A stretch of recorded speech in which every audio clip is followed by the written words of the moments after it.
everybody, and welcome back to another video. Welcome back to Hotsport. Before we get into any of this content, make sure you are liking, make sure you are subscribing to the channel.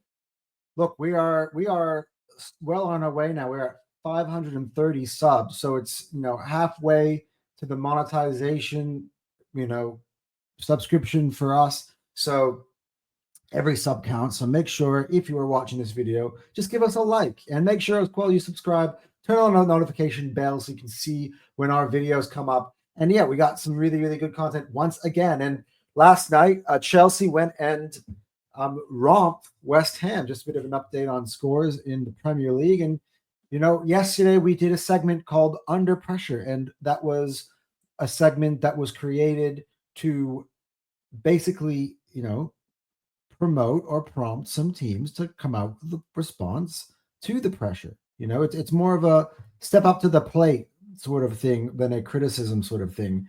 And look, we told Chelsea, you're under pressure, and they absolutely delivered 5-1. So, that's why this content is no joke. We put a lot of thought into this stuff, and it's the kiss of life, really, if you think about it. But now I'm going to show you guys, we're going to introduce our third and basically final new segment that we're going to do every single week for the Premier League. Now, we might have other stuff as well, like match reactions and stuff, but a lot of that stuff is going to be on my other channel, on my podcast, on Fire Them Cannons. And again, make sure that you subscribe to Fire Them Cannons, because it is a literally podcast that me and Cal put together.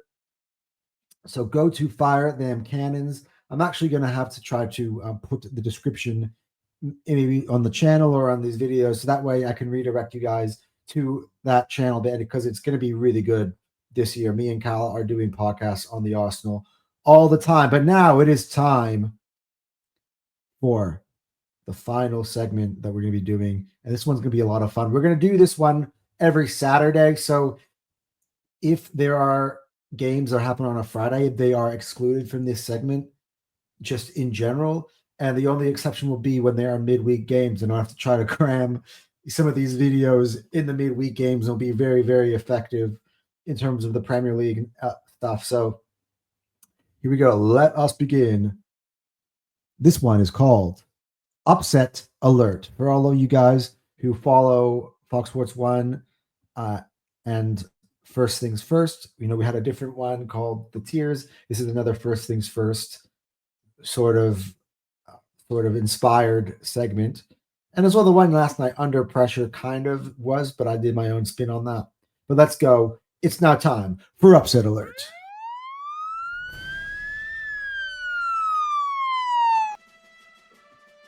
All right, everybody.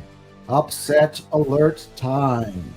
And the idea of Upset Alert is not, see, you guys are going to look at the titles, you guys are going to look at this whole thing and think that I am saying that the upset is going to occur. No. I'm saying the key word here is Upset Alert, which means that there's a potential here for a banana skin, and it's only going to be for one of the top 6. I'm never going to do Upset Alert for anybody outside the top 6. I think that's too easy. But when it comes to the top 6, who generally expected to pick up points week in and week out, we're just going to go ahead where we think that player teams can drop points of the top 6 per week. So let's begin. The first one, I think it's Manchester City. I think Manchester City are on upset alert this week. Look, Tottenham have a very good record against Man City, both home and away in general. I think somehow they're a bogey side for Manchester City. And of course, Tottenham this week have had a bit of a rough outing behind the scenes, given that they thought they were going to get Eze, and Arsenal came and swooped in to get Eze. And besides that, there's a fan base that is absolutely upset. So it can go one of two ways. Either Tottenham could just completely lose it because, but that's not the way competitive sports work. I don't think the players really work that way. And I think, again, Thomas Frank is very, very structured in comparison to Ange Postecoglou. And even Ange found that he had success against Pep in his time with the club. So I think Tottenham is well suited to soak up the pressure, allow Man City to have the majority of possession, and be able to strike and be clinical on the other side. So again, Man City, I'm not saying that they're going to drop points this week, but I'm saying that of all the big six teams, you have to say that this is a big opportunity for a drop points from Manchester City, given the quality of Tottenham Hotspur. This is another top six side as well coming to the Etihad, so it was kind of a no-brainer for me to put this one up there. Moving on. I know this is going to trigger a lot of you guys, but I have Liverpool as on upset alert against Newcastle, and there's so many tasty layers to this one. And hey, we kind of know. Look at the opponent is Newcastle United. Who plays for Newcastle United? Alexander Isak. And I feel that Newcastle the whole summer have felt bullied by Liverpool. I think they've been playing transfer window chicken, the two of them, for almost 2 months now. Like, firstly, Newcastle wanted... First of all, Liverpool came out and said, we want Isak. You know, even though Newcastle made it very, very clear that Isak was not for sale this summer. And they just kept kind of trying to... I don't want to get too rated X or rated R in here, but they kind of like lay their dick on the table and were like, we're Liverpool Football Club. We want your player. Oh, look at us. And Newcastle were actually, having lost Callum Wilson, were looking to add some depth into the squad. And they looked at now currently Liverpool player, Hugo Ekitike, to be that player. So they went after Hugo Ekitike to be that backup player. And it's actually really funny because a lot of Liverpool fans are going, well, you're not going to buy Ekitike to play backup to Isak now, are you? You're not going to play two up front, all that stuff. And now Liverpool are trying to accomplish the exact same thing, which I find hilarious. But yes, they did that. They said, look, we want Isak. So either you give us Isak now or we're going to go in to get Hugo Ekitike. And Newcastle said, Isak is not for sale. And what did Liverpool do? They went and bought Hugo Ekitike. Now we thought that was kind of the end of it. Like, all right, they inquired. They said no. They respected Newcastle's position, and they went on and they moved on and got their own target. But then it got nasty, right? Because Isak, all of a sudden, after Ekitike already signed for Liverpool, after Victor Gyökeres signed for Arsenal, basically went ahead and went, okay, I want out of Newcastle. I'm not going to come on your tour to Singapore. I'm going to train on my own. I want out of Newcastle, and opened the door again. Liverpool then came back in only a few days later. They put down, I believe, a £110 million offer on the table, and Newcastle rejected it within the hour and said, no, we are not selling him for that price. We say 150 million is our valuation for the player, and we're not selling below that.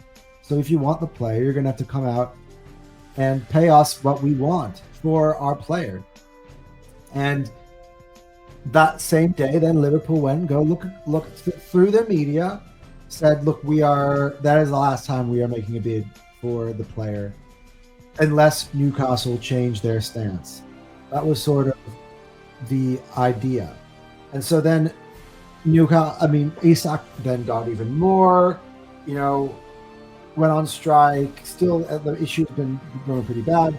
And Liverpool has struggled to be able to, Newcastle struggled to bring in a player that would be able to at all replicate Alexander Isak or be able to be a suitable replacement for Alexander Isak. They went hard for Šeško. They couldn't get him. And yeah, they've been going on for some other various targets. At the moment, nothing is on that level. And then Isak the other day made a very public statement saying that, whatever he said, the public statement, and Newcastle were triggered by that. And they basically said the player is definitely not for sale, for sure, because we need to take a stance as a club and that is kind of where we stand. But a lot of Liverpool fans are basically applauding Isak on his behavior, and they've been just kind of acting very self-righteous, as if the player should be theirs. And Newcastle fans are like, look, why do you think that we're just some sort of small club that's going to give you our players? We've got plenty of money. But a lot of them also are like, you know what, this guy, he thinks he's bigger than the club and all this and that. So it's created a bit of a feud. And we got, 9 or 10 days left to go in the transfer window. The question is now open. But now we're talking about the football pitch. We come back to, of course, upset alert. And that is, I just think Newcastle have felt like they've been disrespected by Liverpool. And I just feel like, I believe the game is at St. James's Park. Am I correct? Just going to check that quickly. Premier League matches. Yes, the game is at St. James's Park. Yeah. A vile Newcastle United crowd. I think the crowd is going to be very up for it. I think the fans, more than anything, have been triggered by this whole situation. And I just think that Liverpool are asking for it. Now, I think they're still open defensively, Liverpool, and they're going to be missing Frimpong and potentially Bradley as well. So they're going to be short, especially on that right back position. And Anthony Gordon at the moment is the most dangerous attacker in Newcastle's lineup, and that could be a mismatch for sure. So, look, Liverpool are the favorites for the league according to many. So it could just be that Liverpool outshine and do the business, but Newcastle at home is very, very hard. Very hard to go away to St. James's Park.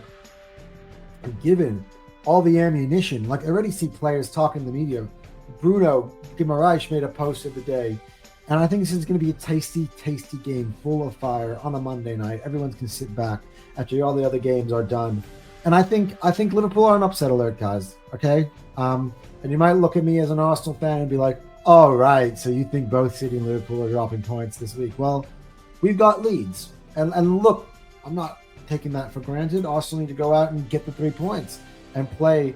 But I just think that it's not as much of an obvious upset alert situation. So yes, Manchester City, I think, are an upset alert this week against Tottenham at home. But Liverpool on the road at St. James's Park are definitely on upset alert. So that has been my upset alert for this week. Loving this segment. Guys, let me know in the comment section, who do you think is on upset alert? Do you agree with my assessment? Would you add anybody else? Yeah, just let me know in the comment section. Until then, guys, we enjoy the weekend, by the way, of football. I told you to enjoy Chelsea, West Ham last night. The Premier League is off in earnest, and that Man City Tottenham game is the first one, the lunchtime kickoff. So let's see, guys. And until then, everybody, enjoy. And Anton out.